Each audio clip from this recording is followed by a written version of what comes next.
안녕하세요. 은빛 이야기입니다. 오늘도 귀 우려주셔서 감사합니다. 그럼 오늘 이야기 바로 시작합니다. 안녕하세요. 저는 박도겸이라고 합니다. 지금은 이렇게 산속에서 나무나 하며 살고 있지만 원래는 군졸이었어요. 그것도 꽤 오래 복무했죠. 그런데 어느 날 갑자기 제 인생이 무너져 내렸습니다. 누명을 썼거든요. 억울했지만 변명할 기회조차 주어지지 않았어요. 그렇게 군영에서 쫓겨나 이 충청도 산골 외딴 마을까지 흘러들어왔습니다. 사화가 끝난 직후였어요. 세상은 온통 피비린내로 가득했죠.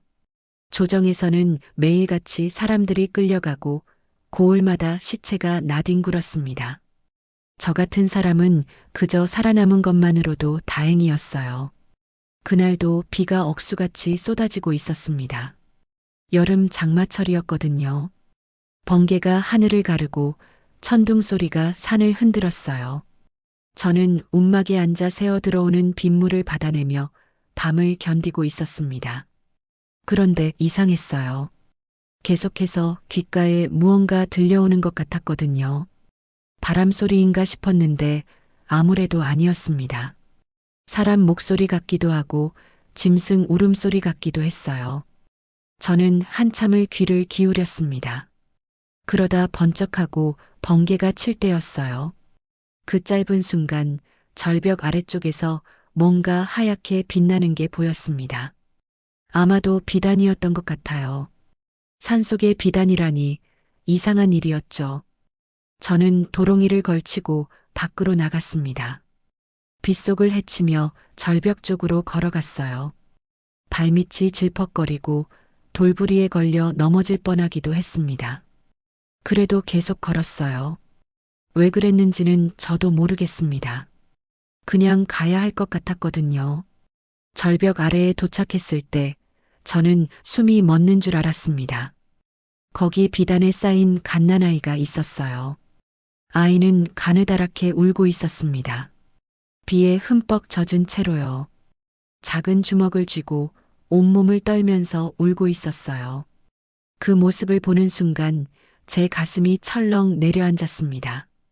저는 얼른 아이를 안아 올렸어요. 몸이 너무 차가웠습니다.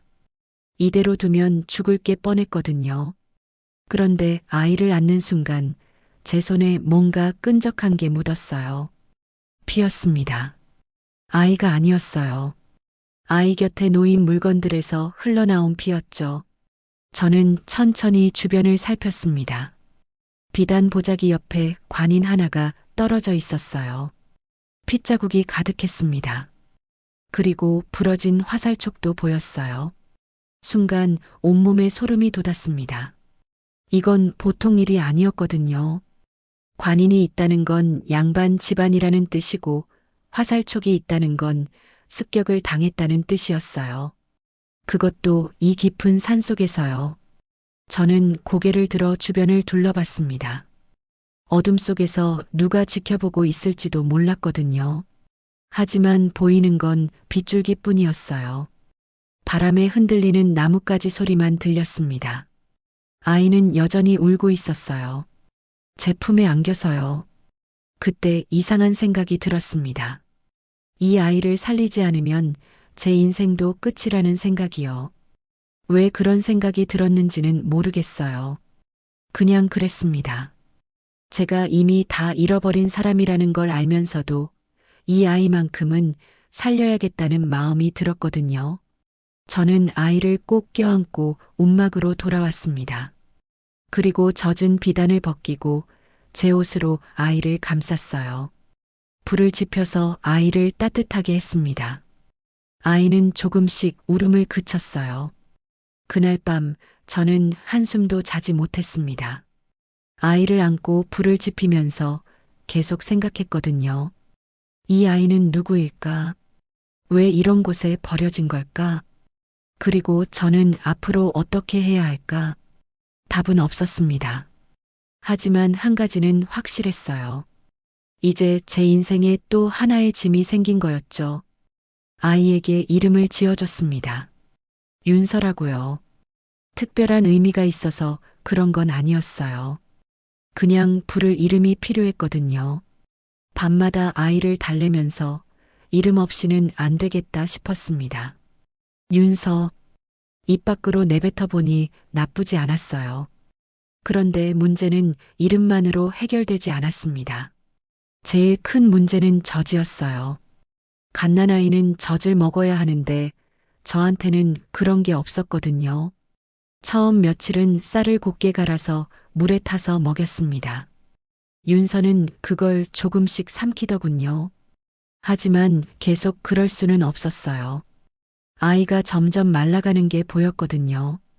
저는 마을로 내려가야 했습니다. 젖을 구할 방법을 찾아야 했어요. 그런데 그게 쉬운 일이 아니었죠.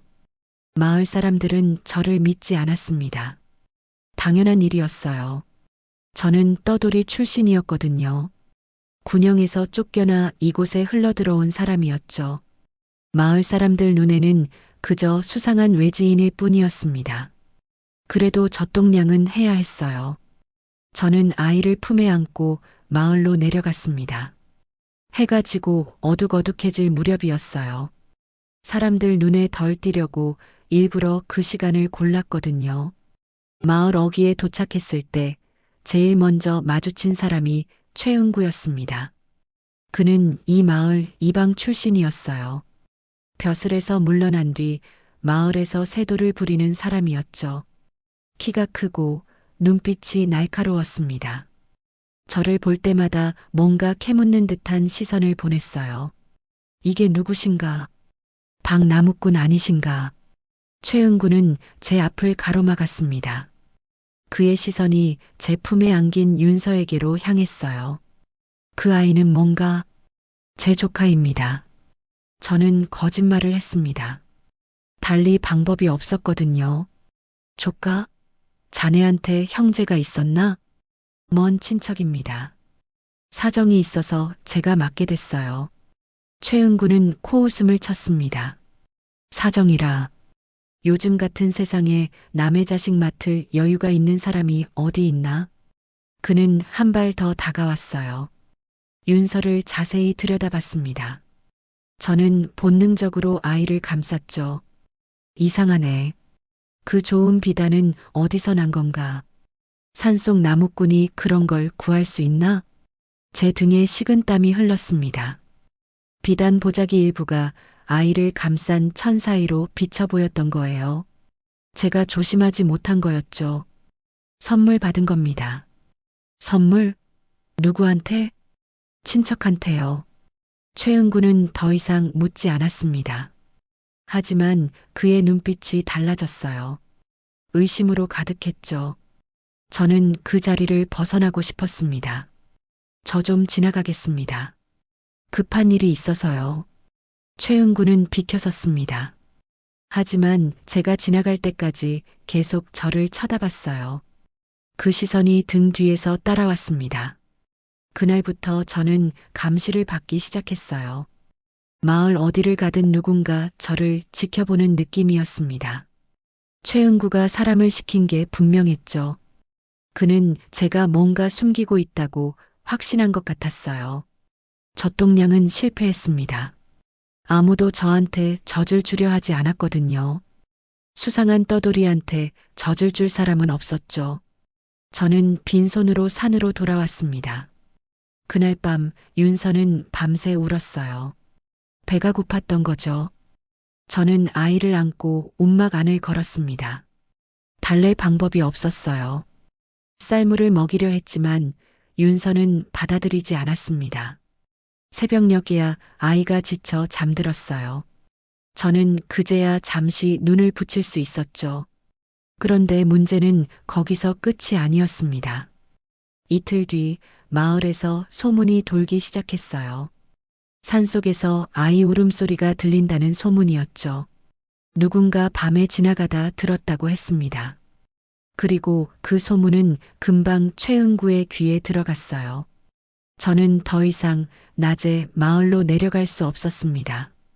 밤에만 움직였어요. 그것도 윤서가 깊이 잠든 시간에만요. 아이를 혼자 두고 나가는 게 불안했지만 달리 방법이 없었거든요. 먹을 것을 구하러 마을로 내려가고 나무를 해서 팔고 다시 산으로 올라왔습니다. 그렇게 며칠을 보냈어요. 온몸이 녹초가 됐지만 멈출 수 없었습니다. 윤서를 먹여 살려야 했거든요. 그런데 어느 날 밤이었어요. 마을에서 돌아오는 길에 움막 근처에서 발자국을 발견했습니다. 제 것이 아니었어요. 누군가 이곳까지 왔다 간 거였죠. 그 순간 모든 게 무너지는 것 같았습니다. 최은구가 이곳을 찾아낸 거라는 생각이 들었거든요. 저는 황급히 움막으로 들어갔어요. 윤서는 다행히 잠들어 있었습니다. 하지만 안심할 수 없었죠. 이제 시간이 얼마 남지 않았다는 걸 알았습니다. 키울 자격조차 없는 제가 부모가 되려 한 게 잘못이었을까요? 그런 생각이 들었습니다. 하지만 지금 와서 후회해봤자 소용없었어요. 이미 시작된 일이었거든요. 저는 윤서를 내려다봤습니다. 아이는 작은 숨을 내쉬며 자고 있었어요. 그 모습을 보면서 다짐했습니다. 무슨 일이 있어도 이 아이를 지키겠다고요. 윤서는 빠르게 자랐습니다. 보통 아이들과는 달랐어요. 3살이 되기도 전에 이상한 일들이 벌어졌거든요. 처음에는 우연이라고 생각했습니다. 하지만 점점 그게 아니라는 걸 알게 됐죠. 어느 날이었어요. 저는 움막 앞에서 나무를 다듬고 있었습니다. 윤서는 제 옆에 앉아서 땅바닥에 나뭇가지로 뭔가를 그리고 있었어요. 저는 무심코 옆을 봤는데 깜짝 놀랐습니다. 윤서가 그린 게 글자였거든요. 정확한 글자는 아니었어요. 하지만 분명히 글자를 흉내낸 거였습니다. 제가 전날 밤 불빛에 비춰보던 낡은 책의 글자와 비슷했어요. 윤서는 그걸 본 적이 있었죠. 단 한 번요. 윤서야, 이게 뭐니? 윤서는 고개를 들어 저를 봤습니다. 그리고 방긋 웃었어요. 대답은 하지 않았죠. 아직 말을 제대로 못했거든요. 하지만 그 눈빛이 뭔가 알고 있다는 듯 했습니다. 저는 등골이 오싹했어요. 3살도 안 된 아이가 글자를 알아본다는 게 말이 됐을까요? 그것도 단 한 번 본 걸 기억한다는 게요. 그 일이 있고 며칠 뒤였습니다. 윤서가 날씨를 맞히기 시작했어요. 아버지, 비. 윤서가 갑자기 말했습니다. 하늘은 맑았어요. 구름 한 점 없었죠. 저는 피식 웃으며 윤서의 머리를 쓰다듬었습니다. 윤서야, 오늘은 비 안 온다. 하늘 봐라. 그런데 해질 무렵 정말로 비가 내렸습니다. 갑자기 먹구름이 몰려오더니 소나기가 쏟아진 거예요. 저는 황급히 빨래를 거두면서 윤서를 돌아봤습니다. 아이는 처마 밑에 앉아 빗줄기를 바라보고 있었어요. 아무렇지 않다는 듯이요. 그 뒤로도 비슷한 일이 계속됐습니다. 윤서는 비가 올 때를 알았고 바람이 불 때를 알았어요. 그리고 어느 날은 이런 일도 있었죠. 제가 무심코 옛날 군가를 흥얼거렸습니다. 군졸 시절 자주 부르던 노래였어요. 가사도 가락도 복잡했죠. 저는 그걸 중얼중얼 부르면서 나무를 했습니다. 그런데 뒤에서 똑같은 노래가 들려왔어요. 윤서였습니다. 아이는 제 노래를 그대로 따라 부르고 있었어요. 한음도 틀리지 않고요. 단 한 번 들은 노래를요. 저는 손에 들고 있던 도끼를 놓쳤습니다. 땅바닥에 떨어진 도끼가 둔탁한 소리를 냈어요. 윤서는 노래를 멈추고 저를 봤습니다. 맑은 눈으로요. 아버지, 윤서야, 그 노래를 어떻게 알았니? 윤서는 고개를 갸웃했습니다. 자기가 뭘 잘못했는지 모르는 표정이었어요. 저는 그날 밤 잠을 이루지 못했습니다. 윤서가 범상치 않다는 건 이미 알고 있었어요. 하지만 이 정도일 줄은 몰랐거든요. 이건 그냥 영리한 아이가 아니었습니다. 뭔가 다른 거였어요. 그리고 며칠 뒤 결정적인 일이 벌어졌습니다. 저는 윤서를 업고 산길을 걷고 있었어요. 마을로 내려가는 길이었죠. 그런데 갑자기 윤서가 제 등을 쳤습니다. 아버지, 멈춰. 저는 걸음을 멈췄어요. 윤서가 앞쪽을 가리켰습니다. 저기, 저는 앞을 봤습니다. 아무것도 보이지 않았어요. 그냥 평범한 산길이었죠. 저는 다시 걸으려고 했습니다. 안 돼요. 저기 있어요. 윤서의 목소리가 단호했습니다. 저는 뭔가 이상하다는 걸 느꼈어요. 그래서 잠시 그 자리에 서 있었습니다. 그때였어요. 덤불 사이에서 멧돼지가 튀어나왔습니다. 거대한 놈이었어요. 저희가 조금만 더 갔다면 정면으로 맞닥뜨렸을 거였죠. 멧돼지는 으르렁거리며 저희를 노려봤습니다. 하지만 거리가 있었기 때문에 곧 돌아서서 숲속으로 사라졌어요. 저는 온몸에 식은땀이 흘렀습니다. 윤서가 아니었다면 큰일 날 뻔했어요. 윤서야, 어떻게 알았니? 소리 들었어요. 숨소리요. 그 거리에서 멧돼지 숨소리를 들을 수 있는 사람은 없습니다. 불가능한 일이었어요.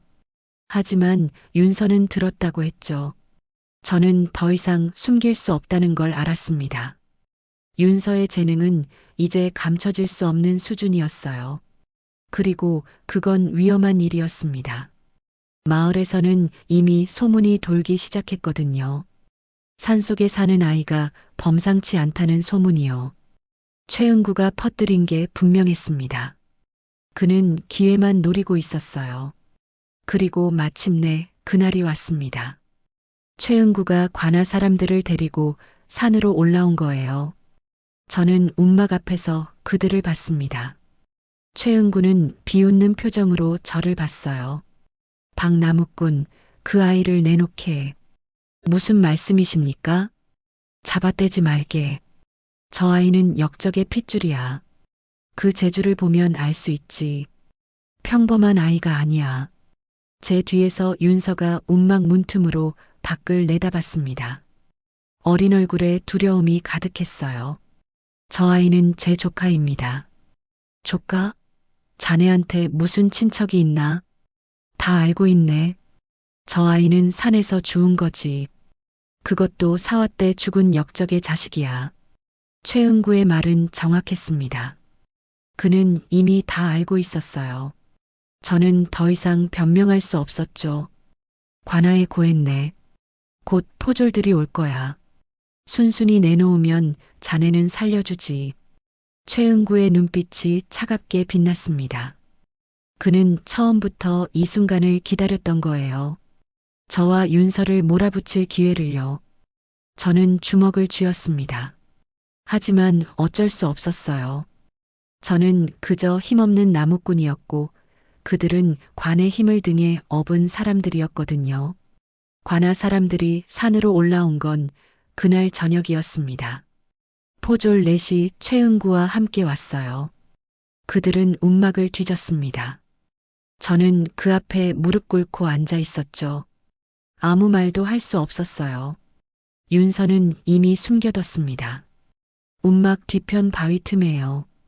그곳은 제가 나무를 쌓아두는 곳이었는데 사람 하나 들어갈 만한 공간이 있었거든요. 윤서에게 절대 소리 내지 말라고 일렀어요. 아이는 눈물을 글썽이며 고개를 끄덕였습니다. 없는데요. 포졸 하나가 말했습니다. 최은구의 얼굴이 일그러졌어요. 더 찾아봐. 분명 여기 있어. 그들은 한참을 뒤졌습니다. 움막 안의 살림살이를 다 뒤엎었어요. 항아리를 깨고 자리를 들추고 벽을 두들겼죠. 하지만 윤서는 찾지 못했습니다. 최은구는 제 앞으로 다가왔어요. 그리고 제 머리채를 잡아 올렸습니다. 어디 숨겼나? 모르는 일입니다. 이 자식이. 최은구의 손바닥이 제 뺨을 때렸습니다. 따가웠어요. 입안에서 피 맛이 났죠. 끝까지 잡아 때려놔. 좋아. 관아로 끌고 가지. 그들은 저를 결박했습니다. 새끼줄로 손목을 묶고 목에도 줄을 걸었어요. 짐승 다루듯 했죠. 저는 끌려 내려갔습니다. 산길을 따라서요. 어둠 속에서 뒤를 돌아봤습니다. 움막이 점점 멀어졌어요. 윤서가 그곳에 혼자 있을 거라는 생각에 가슴이 찢어지는 것 같았습니다. 하지만 어쩔 수 없었어요. 지금은 제가 버텨야 할 때였거든요. 관아는 마을에서 한참 떨어진 곳에 있었습니다. 도착했을 때는 한밤중이었어요. 저는 차가운 돌바닥에 내던져졌습니다. 그리고 밤새 그곳에 갇혀 있었죠. 다음 날 아침 저는 마을 광장으로 끌려갔습니다. 광장에는 이미 사람들이 모여 있었어요. 소문을 듣고 온 거였죠. 그들은 저를 보며 수군거렸습니다. 손가락질을 했어요. 저는 광장 한가운데 세워졌습니다. 관아의 이방이 나와서 죄목을 읽었습니다. 박도겸은 역적의 자식을 숨긴 죄로 곤장 20을 친다. 사람들이 웅성거렸어요. 어떤 이는 고개를 끄덕였고 어떤 이는 혀를 찼습니다. 천한 놈이 하늘의 씨를 훔쳤구만. 군졸도 못 되는 놈이 감히 저런 게 부모 노릇을 하겠다고. 조롱이 사방에서 쏟아졌습니다. 저는 고개를 숙였어요. 변명하지 않았습니다. 해봤자 소용없었거든요. 곤장이 시작됐습니다. 저는 형틀에 엎드려졌어요. 손과 발이 묶였습니다. 포졸이 곤장을 들었죠. 두껍고 무거운 몽둥이였습니다. 첫 대가 등을 내리쳤습니다. 둔탁한 소리와 함께 엄청난 통증이 밀려왔어요. 숨이 막혔습니다. 비명을 참았죠. 이를 악물고 견뎠어요. 두 번째, 세 번째가 이어졌습니다. 살이 찢어지는 것 같았어요. 등에서 뜨거운 게 흘러내렸습니다. 비었죠. 사람들은 구경하며 떠들었습니다. 마치 구경거리를 보듯이요. 저 정도면 맞을만 하지. 역적 새끼 키우겠다는 게 말이 되나? 하늘도 무심하시지. 저런 놈한테 자식을 맡기다니. 10대를 맞았을 때 저는 의식이 흐려지는 걸 느꼈습니다. 눈앞이 깜깜해졌어요. 귀에서 윙윙 소리가 났죠. 그때였습니다. 멀리서 울음소리가 들려왔어요. 아이의 울음소리였습니다. 저는 고개를 들었어요. 흐릿한 시야로 광장 끝을 봤습니다. 윤서가 거기 있었어요. 아이는 사람들 사이를 비집고 들어오려 했습니다. 하지만 누군가 아이를 막았어요. 윤서는 울면서 소리쳤습니다. 아버지. 처음이었습니다. 윤서가 저를 그렇게 부른 건요. 아이는 계속 울며 불렀어요. 목이 터져라 불렀습니다. 저는 그 소리를 들으며 눈물이 흘러내렸어요. 참을 수가 없었습니다. 아버지, 아버지. 윤서의 목소리가 광장에 울려 퍼졌습니다. 사람들이 웅성거렸어요. 누군가 비웃었죠. 저것 봐라. 자식이라고 우네. 천한 것들끼리 정이 들었나 보지. 곤장은 계속됐습니다. 15대, 16대. 저는 더 이상 아픔을 느끼지 못했어요. 그저 윤서의 울음소리만 들렸습니다. 20대가 끝났을 때 저는 형틀에서 풀려났습니다. 몸을 가누지 못하고 바닥에 쓰러졌어요. 등은 피범벅이었죠. 윤서가 달려왔습니다. 아이는 제 옆에 무릎 꿇고 앉았어요. 작은 손으로 제 얼굴을 쓰다듬었습니다. 아버지, 아파요? 저는 대답할 수 없었습니다. 입술이 떨렸어요. 윤서는 계속 울었습니다. 제 얼굴에 아이의 눈물이 떨어졌어요. 사람들이 하나둘 흩어졌습니다. 구경거리가 끝났으니까요. 최은구는 비웃으며 자리를 떴어요. 저와 윤서는 광장에 남겨졌습니다. 한참 뒤에야 저는 몸을 일으킬 수 있었어요. 윤서가 제 팔을 붙들어 일으켜 세웠습니다. 저는 비틀거리며 걸었습니다. 윤서는 제 옆에서 걸으며 계속 울었어요. 미안해, 윤서야. 제가 할 수 있는 말은 그것뿐이었습니다. 그날 밤 저는 움막에서 누워 있었어요. 윤서는 제 옆에 앉아 밤새 깨어 있었습니다. 작은 손으로 제 이마를 닦아주면서요. 저는 천장을 바라보며 생각했습니다. 이제 어떻게 해야 할까? 이대로 윤서를 지킬 수 있을까? 지켜야 할 존재 때문에 저는 완전히 밟혔습니다. 사람 취급도 받지 못했어요. 하지만 후회는 없었습니다. 윤서가 저를 아버지라 불렀거든요. 그 한마디면 충분했습니다. 곤장을 맞은 뒤 며칠 동안 저는 움직일 수 없었습니다. 등에 상처가 아물지 않았거든요. 조금만 움직여도 살이 찢어지는 것 같았어요. 윤서가 산에서 약초를 캐다가 상처에 발라줬습니다. 아이의 손길은 조심스러웠어요. 누워서 천장을 바라보는 시간이 많았습니다. 그러다 보니 자꾸 옛일이 떠올랐어요. 제가 왜 이곳까지 오게 됐는지 그 시작이요. 군졸이었던 시절로 돌아가야 합니다. 사화가 한창이던 때였어요.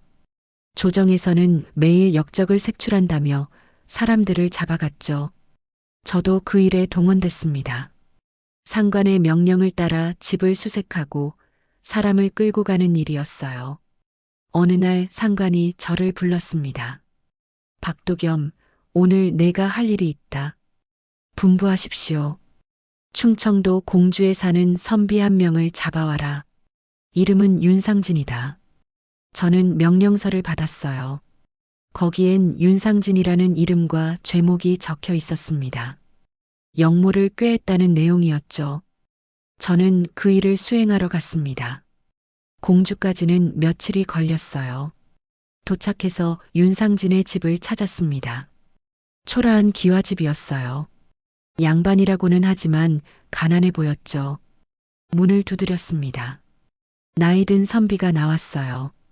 수염이 허연 분이었습니다. 윤상진 어른이십니까?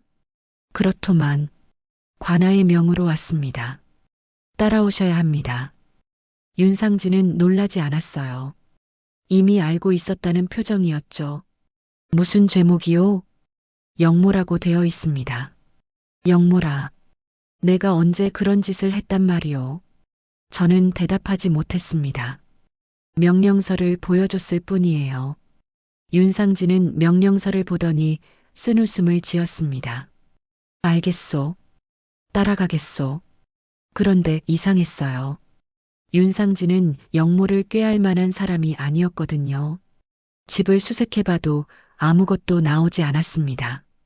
글을 많이 읽는 선비였을 뿐이에요. 저는 상관에게 돌아가 보고했습니다. 아무것도 없었습니다. 이 사람은 무고한 것 같습니다. 상관의 얼굴이 굳어졌어요. 내가 판단할 일이 아니다. 끌고 가기만 하면 된다. 하지만 증거가 없지 않습니까? 닥쳐라. 명령을 따르지 않으면 내가 역적이 된다. 저는 더 이상 말할 수 없었습니다. 하지만 윤상진을 끌고 갈 수도 없었어요. 양심이 허락하지 않았거든요. 결국 저는 거부했습니다. 명령을 따르지 않았죠. 그 대가는 혹독했습니다. 저는 군영에서 쫓겨났어요. 그것도 역적을 돕는다는 누명을 쓰고요. 모든 걸 잃었습니다. 고향으로 돌아갈 수도 없었어요. 누명을 쓴 사람은 어디든 환영받지 못했거든요. 그렇게 산골로 흘러들어왔습니다. 이곳에서 나무꾼으로 살게 된 거예요. 그런데 며칠 전 저는 뭔가를 깨달았습니다. 윤서를 처음 발견했던 날 그 비단 보자기 곁에 있던 부러진 화살촉을 기억하시나요? 저는 그걸 아직 갖고 있었어요. 움막 한쪽에 보관해뒀죠. 곤장을 맞고 누워 있다가 문득 그게 떠올랐습니다. 저는 몸을 일으켜 화살촉을 꺼냈어요. 자세히 들여다봤습니다.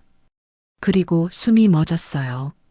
화살촉에 새겨진 문양이 있었거든요. 작은 매화 2송이였습니다. 저는 그 문양을 본 적이 있었어요. 윤상진의 집에서요. 그의 집 대문에 같은 문양이 새겨져 있었습니다. 윤 씨 가문의 상징이었죠. 저는 화살촉을 쥔 채 얼어붙었습니다. 모든 게 이어졌어요. 윤서라는 이름, 비단에 쌓인 아이, 피 묻은 관인, 그리고 화살촉. 윤서는 윤상진의 핏줄이었습니다. 역적으로 몰려 죽은 선비의 자손이었던 거예요. 누군가 아이를 살리려고 산속에 숨긴 게 분명했습니다. 하지만 끝내 실패했죠. 아이만 남기고 떠난 거였어요. 저는 화살촉을 다시 감췄습니다. 윤서는 자고 있었어요. 작은 숨을 내쉬며요. 이제 더욱 침묵해야겠다고 생각했습니다. 윤서의 정체를 누구에게도 말할 수 없었어요. 말하는 순간 아이는 죽을 테니까요. 저는 한 번 정의를 택했다가 모든 걸 잃었습니다. 이번에는 달랐어요. 이번에는 한 생명을 지킬 수 있었으면 했습니다. 그게 제가 할 수 있는 마지막 선택이었거든요. 그해 여름 비가 멈추지 않았습니다. 장마가 시작된 지 보름이 넘었어요. 하늘은 계속 먹구름으로 덮여 있었고 빗줄기는 날이 갈수록 거세졌습니다. 마을 앞 개천이 불어났어요. 물이 둑을 넘을 지경이었죠. 사람들은 불안해했습니다. 제 방이 무너질까봐 걱정했거든요. 그런데 관아에서는 아무 조치도 취하지 않았어요. 최은구가 괜찮다고 장담했기 때문이었죠. 제 방은 튼튼하니 걱정 말게들. 하지만 윤서는 달랐습니다. 어느 날 저녁 윤서가 제 손을 잡아 끌었어요. 아버지, 물 봐야 해요. 왜 그러니? 위험해요. 빨리요. 저는 윤서를 따라 개천으로 갔습니다. 물은 거의 둑 위까지 차올라 있었어요. 윤서는 물을 한참 들여다봤습니다. 그리고 상류 쪽을 가리켰어요. 저기요. 저기서 무너질 거예요. 어떻게 하니? 물소리가 달라요. 땅이 흔들려요. 저는 윤서의 말을 믿었습니다. 지난 일들을 생각하면 아이의 말이 틀린 적이 없었거든요. 저는 급히 마을로 달려갔어요. 사람들을 모았습니다. 제 방이 무너질 거라고 말했죠. 하지만 아무도 믿지 않았어요. 박나무꾼, 헛소리 마시게. 제 방이 무너진다니 근거가 뭔가? 저는 윤서의 말을 전했습니다. 그러자 비웃음이 쏟아졌어요. 아이 말을 믿으라고? 그것도 그 이상한 아이 말을? 천한 놈이 또 뭔 소동을 피우나? 최은구가 나섰습니다. 그는 팔짱을 끼고 저를 내려다봤어요. 박도겸, 자네 정신이 온전한가? 제 방은 멀쩡해. 관아에서 확인했네. 아닙니다. 제발 상류를 확인해 보십시오. 확인은 무슨? 쓸데없이 민심만 흔드는구만. 저는 더 이상 말할 수 없었습니다. 사람들은 흩어졌어요. 아무도 제 말을 들으려 하지 않았죠. 그날 밤이었습니다. 천둥과 함께 엄청난 소리가 들렸어요. 땅이 흔들렸습니다. 저는 벌떡 일어나 밖으로 나갔죠. 물소리가 들렸습니다. 거대한 물소리였어요. 상류에서 무언가 무너지는 소리가 들렸습니다. 제 방이었습니다. 저는 윤서를 업고 마을로 뛰어갔어요. 사람들을 깨웠습니다. 고함을 질렀죠. 물이야. 제 방 무너졌어요. 사람들이 하나둘 나왔습니다. 그들도 물소리를 들었거든요. 곧 아비규환이 됐어요. 모두가 높은 곳으로 피하기 시작했습니다. 그때 윤서가 말했어요. 아버지, 저쪽으로 가면 안 돼요. 아이가 가리킨 곳은 마을 뒤편 언덕이었습니다. 사람들이 막 올라가려던 곳이었죠. 왜 그러니? 저기 땅이 물러요. 무너질 거예요. 저쪽으로 가야 해요. 윤서는 반대편을 가리켰습니다. 바위산 쪽이었어요. 저는 외쳤습니다. 모두 바위산으로 가십시오. 언덕은 위험합니다. 무슨 소리야? 언덕이 더 높은데. 사람들은 제 말을 무시하고 언덕으로 향했어요. 저는 윤서만 데리고 바위산으로 갔습니다. 몇 사람이 저를 따라왔죠. 물이 밀려왔습니다. 갈색 탕류가 마을을 덮쳤어요. 집들이 떠내려갔습니다. 그리고 그 순간이었어요. 언덕이 무너졌습니다. 윤서의 말대로였어요. 물에 젖은 흙이 버티지 못하고 쏟아져 내렸습니다. 거기 있던 사람들이 비명을 질렀죠. 다행히 물이 차오르기 전이라 다들 빠져나올 수 있었어요. 사람들은 황급히 바위산으로 방향을 틀었습니다. 그렇게 마을 사람들은 모두 살아남았어요. 새벽이 왔을 때 물은 조금씩 빠지기 시작했습니다. 사람들은 멍하니 마을을 내려다봤어요.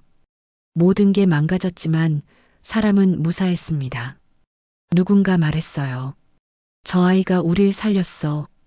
사람들의 시선이 윤서에게 향했습니다. 아이는 제 품에 안겨 있었어요. 작고 여린 몸으로요. 최은구는 구석에 쪼그리고 앉아 있었습니다. 그의 얼굴은 새하였어요. 며칠 뒤 관아에서 조사가 시작됐습니다. 왜 제 방이 무너졌는지, 왜 대비하지 못했는지를 캐물었죠. 그 과정에서 드러났습니다. 최은구가 제 방 보수 비용을 착복한 사실이요. 그리고 제가 윤서를 역적의 자식이라고 밀고 한 것도 거짓이었다는 게 밝혀졌어요. 증거가 없었거든요. 최은구는 끌려갔습니다. 착복과 거짓 밀고 혐의로요. 마을 사람들은 저에게 고개를 숙였습니다. 미안하다고 고맙다고 말했어요. 저는 아무 말도 하지 않았습니다. 그저 윤서를 꼭 안았을 뿐이에요. 아이는 저주가 아니었습니다. 구원이었어요. 홍수가 지나간 뒤 마을에는 조용한 시간이 흘렀습니다. 사람들은 집을 다시 짓고 밭을 정리했어요. 저도 움막을 보수했습니다. 윤서는 제 곁에서 도왔죠. 아이는 많이 자랐어요. 이제 제 허리까지 왔습니다. 그러던 어느 날 관아에서 사람이 왔습니다. 말을 탄 관리 2명과 호위 무사 4이었어요. 저는 마을 어귀에서 그들을 맞았습니다. 가슴이 철렁 내려앉았죠. 박도겸이라는 사람을 찾습니다. 제가 박도겸입니다. 관리는 말에서 내렸어요. 품에서 문서 하나를 꺼냈습니다. 조정의 명을 전하겠습니다. 저는 무릎을 꿇었어요. 관리는 문서를 펼쳐 읽었습니다. 요지는 이랬습니다. 지난 사화 때 억울하게 죽은 충신들의 명예를 회복한다는 내용이었어요. 그 중에 윤상진이라는 이름이 있었습니다. 그는 역적이 아니었다고, 오히려 충신이었다고 밝혀진 거였죠. 그리고 윤상진의 유일한 혈육인 아들을 찾고 있다는 말이 이어졌습니다. 그 아이가 이곳에 있다고 들었습니다. 박도겸, 당신이 키우고 있는 아이가 그 아이가 맞습니까? 저는 고개를 들어 관리를 봤어요. 맞습니다. 그렇다면 아이를 데려가겠습니다. 조정의 명입니다. 가슴이 무너지는 것 같았습니다. 하지만 어쩔 수 없었어요. 조정의 명령이었거든요. 알겠습니다. 저는 일어나 움막으로 향했습니다. 관리들이 뒤따랐어요. 윤서는 움막 앞에서 나무를 깎고 있었습니다. 저를 보고 환하게 웃었죠. 아버지, 다녀오셨어요? 저는 윤서 앞에 무릎을 꿇었습니다. 아이의 2 손을 잡았어요. 윤서야, 이제 떠나야 한다. 어디로요? 한양으로. 조정에서 너를 데려가신대. 윤서의 얼굴이 굳어졌습니다. 아이의 손이 떨렸어요. 왜요? 저 여기 있을래요. 안 돼. 내 아버지가 억울함을 벗었어. 이제 너는 양반 집 자손으로 살아야 해. 싫어요. 저는 아버지랑 있을 거예요. 윤서가 제 옷을 붙잡았습니다. 눈물이 주르륵 흘러내렸어요. 저는 아이의 손을 떼어냈습니다. 일부러 차갑게 말했죠. 나는 내 아비가 아니다. 윤서가 고개를 들었어요. 놀란 눈으로 저를 봤습니다. 무슨 말씀이세요? 나는 그저 너를 주워 키웠을 뿐이야. 살기 위해서 키운 거다. 이제 내가 떠나면 내 짐도 덜어지는 거지. 거짓말이었습니다. 하지만 그렇게 말해야 했어요. 윤서가 미련 없이 떠날 수 있도록요. 윤서는 한참 저를 봤습니다. 눈물이 뺨을 타고 흘렀어요. 하지만 아이는 고개를 끄덕였습니다. 알겠어요. 윤서는 움막으로 들어가 짐을 꾸렸습니다. 많지 않았어요. 옷가지 몇 벌과 제가 깎아준 나무 인형 하나뿐이었죠. 아이는 그걸 보자기에 싸서 들고 나왔습니다. 관리들이 말을 준비했어요. 윤서를 말에 태우려 했습니다. 그런데 윤서가 멈춰 섰어요. 아이는 저를 향해 돌아섰습니다. 그리고 무릎을 꿇었어요. 큰 절을 올렸습니다. 이마가 땅에 닿을 정도로 깊이요. 윤서야, 뭐하니? 감사합니다. 윤서의 목소리가 떨렸습니다. 아버지가 아니시라고 하셨지만 저는 압니다. 아버지가 절 어떻게 키우셨는지요. 저는 아무 말도 할 수 없었어요. 목이 메었거든요. 아버지가 아니시면 저는 사람이 될 수 없었습니다. 글자도 말도 사람 대접받는 법도 몰랐을 거예요. 윤서는 고개를 들었습니다. 눈물 흘리는 얼굴로 저를 봤어요. 아버지가 제게 주신 건 목숨만이 아니었어요. 사람이 되는 법이었어요. 저는 참을 수 없었습니다. 눈물이 쏟아졌어요. 저는 윤서를 끌어안았습니다. 꽉 안았죠. 윤서야, 미안하다. 아비가 무능해서 내게 이것밖에 못 줬구나. 아니에요. 저는 충분했어요. 우리는 한참을 그렇게 안고 있었습니다. 관리들도 말없이 기다려줬어요. 마침내 저는 윤서를 놓았습니다. 아이의 어깨를 잡고 똑바로 봤어요. 윤서야, 한양 가서도 바르게 살아라. 내 아버지처럼 떳떳하게 살아야 한다. 예, 아버지. 그리고 나 같은 사람들 잊지 마라. 세상에는 억울한 사람이 많아. 내가 힘을 가지게 되면 그들을 도와줘라. 꼭 그렇게 할게요. 윤서는 다시 한번 큰 절을 올렸습니다. 그리고 말에 올라탔어요. 관리들이 말머리를 돌렸습니다. 저는 그 자리에 서서 윤서를 봤어요. 아이도 고개를 돌려 저를 봤습니다. 손을 흔들었죠. 저도 손을 흔들었습니다. 말들이 움직이기 시작했어요. 윤서가 점점 멀어졌습니다. 작은 등이 시야에서 사라질 때까지 저는 그 자리에 서 있었어요. 마을 사람들이 제 곁으로 왔습니다. 아무도 말하지 않았어요. 그저 함께 서 있었죠.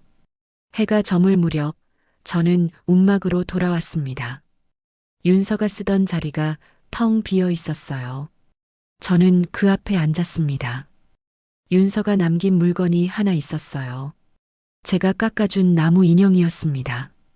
아이가 제일 아끼던 거였는데 일부러 두고 간 거였죠. 저는 그걸 손에 쥐고 한참을 앉아 있었습니다.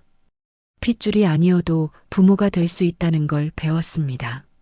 그리고 진짜 부모는 아이를 잡는 게 아니라 보내줄 줄 아는 사람이라는 것도요. 저는 창밖을 봤어요. 해가 완전히 졌습니다. 어둠이 내렸죠. 하지만 이상하게 마음은 밝았습니다.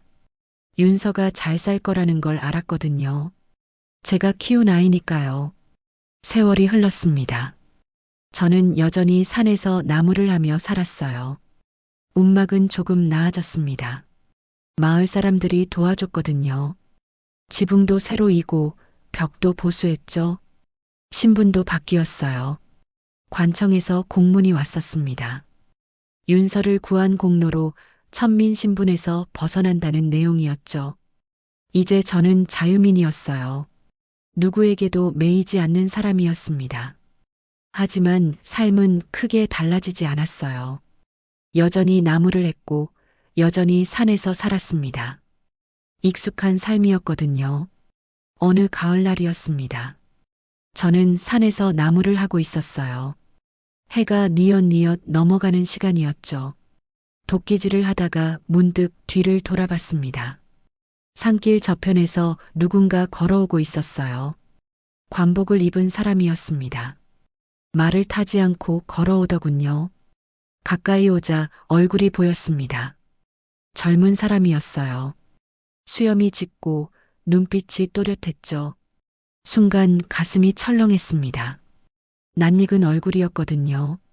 윤서, 그 사람이 멈춰섰습니다. 천천히 웃었어요. 아버지, 윤서였습니다. 제가 떠나보낸 그 아이가 어른이 되어 돌아온 거였어요. 저는 도끼를 내려놓았습니다. 다가갔죠. 윤서는 제 앞에 섰습니다. 이제 저보다 키가 컸어요. 어떻게, 여긴 어쩐 일이니? 암행어사로 이 고을을 순찰하게 됐어요. 암행어사라니. 저는 놀랐습니다. 암행어사는 조정에서 파견하는 관리 중에서도 중요한 자리였거든요. 윤서가 그 자리에 올랐다는 게 자랑스러웠어요. 잘 됐구나. 아버지 덕분이에요.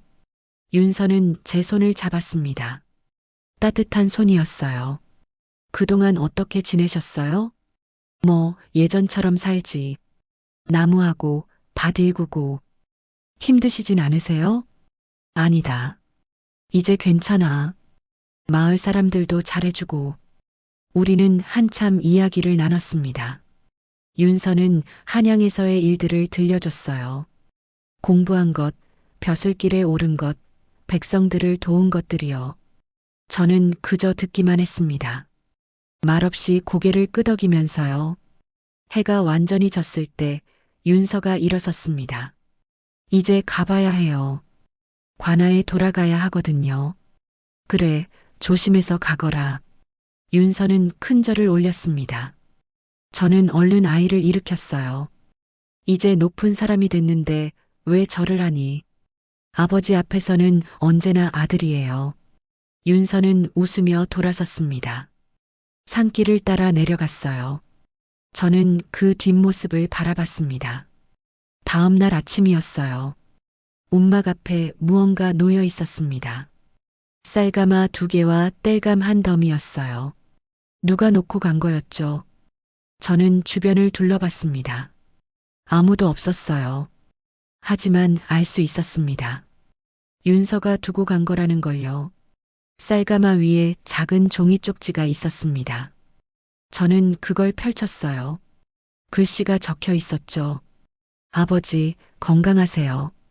다시 올게요. 저는 종이를 가슴에 품었습니다. 눈가가 뜨거워졌어요.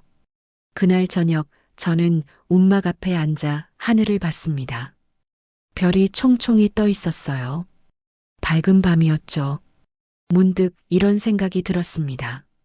제 인생은 한번 무너졌었어요. 군영에서 쫓겨나고 모든 걸 잃었죠. 그때는 끝이라고 생각했습니다. 하지만 그 끝에서 윤서를 만났어요. 그 아이를 키우면서 저는 다시 사람이 됐습니다. 누군가를 지킬 수 있는 사람이요. 조선은 한 아이를 얻었습니다. 충신의 아들이자 백성을 돌보는 관리를요. 그리고 한 사내는 비로소 사람으로 남았습니다. 이름 없이 조용히 하지만 떳떳하게요. 저는 별을 바라보며 웃었습니다. 별들도 반짝이며 웃는 것 같았어요. 바람이 불었습니다. 시원한 바람이었죠. 저는 눈을 감고 바람을 느꼈습니다. 이제 괜찮았어요. 모든 게 괜찮았습니다. 여기까지 은빛 이야기였습니다. 오늘의 이야기가 마음의 작은 여운으로 남았기를 바랍니다. 다음 이야기에서도 조용히 진심으로 찾아뵙겠습니다. 고맙습니다. 구독과 좋아요 부탁드립니다. 감사합니다.